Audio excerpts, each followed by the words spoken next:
The Bloodline just put on another cinematic scene, so we'll see what's new there. We'll also check out what's going on with Alexa Bliss and more. Let's start things off with Roman Reigns versus Kevin Owens from the 2023 Royal Rumble. Early on during Royal Rumble weekend, there was some early reports that Roman Reigns and Kevin Owens were going to main event the Royal Rumble event over the actual Royal Rumble match itself. As everyone is aware, the Royal Rumble match always main events the actual Royal Rumble event. So when the news came out that Roman and Kevin were going to close the show, fans figured something bigger than the Royal Rumble match itself was going to go down during the closing moments of that title match. So the first big piece of the story took place at the Royal Rumble pre-show. The Bloodline members were all backstage. Everyone was quiet. But tensions were still high because the elephant in the room was that Sami Zayn once again disobeyed Roman's direct order to stay away from the SmackDown before Royal Rumble. Roman scolds Sami Zayn for this, but Jey Uso actually speaks out and takes responsibility, saying that since the Usos were kicked out of the building, he called in Sami Zayn to be there for Solo Sikoa. Roman's new order was that Sami Zayn would be coming out with him during his title match against Kevin Owens, while everyone else stays back behind stage. So we get to the match itself. Sami Zayn is out there with Roman Reigns. He's throwing the one up, but obviously he's not himself. Sami looks nervous and frightened the entire time from start to finish. And the first real time in the match where Sami Zayn was tested was the point in the match where the referee gets knocked out.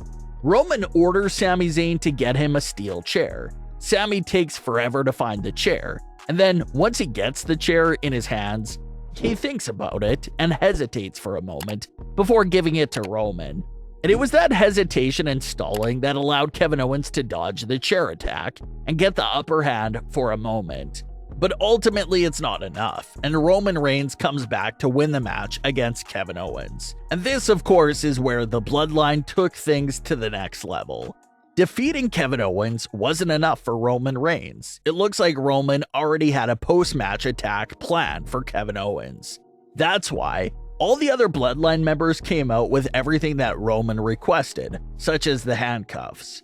It also looks like Sami Zayn was left out of the loop about the plans for the post-match attack on Kevin Owens. So this was all shockingly and quickly happening right in front of him.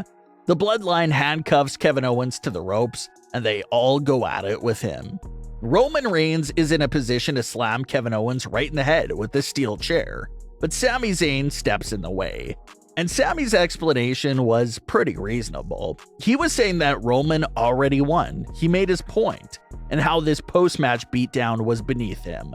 So Roman turns things around and decides to give Sami the chair. That was Roman basically saying, well, if it's beneath me, then here, you do it. So Sami Zayn takes the chair, and after a while of thinking the situation out, Sami hits Roman Reigns in the back with the chair instead of hitting Kevin Owens.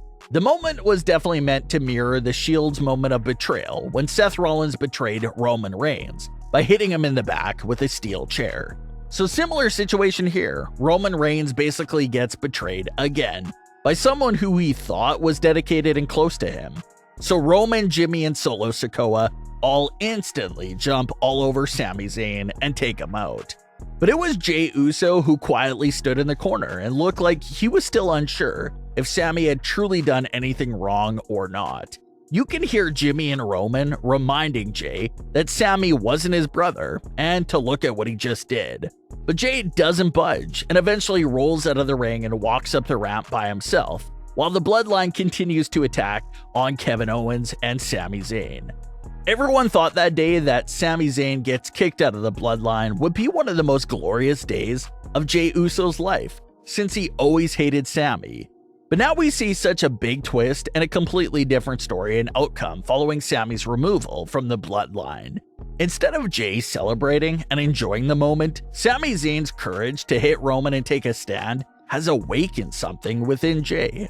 A part of Jey has to agree with Sami Zayn. He had to think that the post-match attack on Kevin Owens was probably too much. And after nearly 3 years of taking orders from Roman, Jey has to be tired of not being in control of his own decisions and actions. Jey also probably sees a lot of himself in Sami Zayn and how the situation unfolded. He probably wished it was him hitting Roman with the chair instead of Sami. Jey Uso was the very first individual to feel the wrath of this new version of Roman Reigns back in 2020. Jey was beaten down, told what to do, and basically was in Sami's same position all those years ago.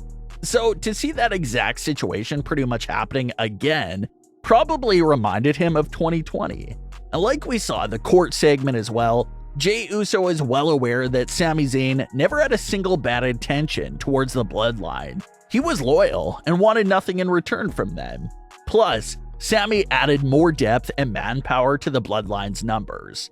So to lose Sami Zayn in the group basically over nothing was probably where Jey Uso drew the line at. Jey Uso also took to Instagram to post the quote of "I'm out" along with a red blood drop emoji. A lot of fans are reading into that caption from Jey. A lot of fans are wondering if he's saying that he's out of the Bloodline, or what exactly is he out from? Well, it looks like Jey was referring to strictly the Royal Rumble, saying that he had to get out of there. It doesn't look like he was declaring himself out of the Bloodline quite yet. That's something that he definitely wouldn't do over an Instagram caption as well. Plus the fact that Jey Uso is still one half of the tag team champions. Sure, he may be upset. He may be starting to stand up towards Roman Reigns, but it definitely looks like Jey Uso will be sticking around for a while longer in the Bloodline, especially while they still have those tag team titles in their possession. Once those titles are gone from the Usos, then all bets are off, and maybe we'll see a bigger crack start to show up between Jey Uso and the Bloodline. But it looks like Sami's removal from the Bloodline may have just accidentally started the downfall of the Bloodline. Alexa Bliss came up unsuccessful during her title match at the Royal Rumble, and then she was greeted by Uncle Howdy after the match. We see the same video we've been seeing for a few weeks now. It shows the abandoned playground, highlights of Alexa's time with Bray Wyatt, and it ends with Howdy asking Alexa if she feels in charge. So maybe that's the story and direction here. Alexa won't really break through and win big matches until she finally embraces Howdy and lets him take control of her. Similar to Bray Wyatt, if Alexa does let Howdy take control, we're guaranteed to see a brand new dark version for Alexa Bliss. It won't be her old 2020 or 2021 self. This will probably be a brand new spin on the dark Alexa Bliss. Some fans are now even throwing around theories with this new version of Asuka. Alexa and Asuka were former tag team champions together, and with the both of them now embracing their dark sides, could Alexa and Bray even bring in Asuka into the fold there? So there's a lot to come out of all these stories, but what are your thoughts on today's stories? Leave your comments below. Don't forget to subscribe with all notifications on, and leave a like if you enjoyed. Thanks for watching, guys.